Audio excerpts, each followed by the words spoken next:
How to close Access Bank account online. Now, there are two things that you can do in closing your Access Bank account. You can either use your laptop or PC or through your mobile phone.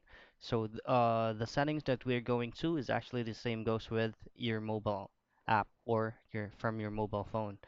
Now, from your laptop or PC, just simply go ahead to accessbank.com or just simply pull up any preferred web browser that you want and then head directly to this website right here.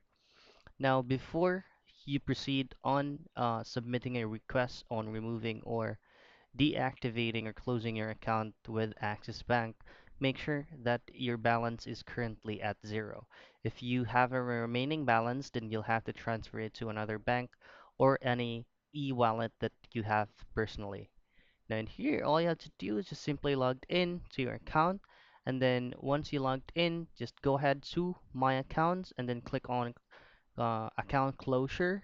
And then once you click on Account Closure, there will be necessary details you need to fill out, especially your account number, your registered mobile number, your active email address associated with your Axis Bank account, and then the reason why you're closing up your account. Now, please take note that Axis Bank customer support will be the ones to get back to you for you to be able to get an update. Now, just have to keep your lines open and then make sure to check your email time to time. So that's how easy and quick you can close your Axis Bank account online.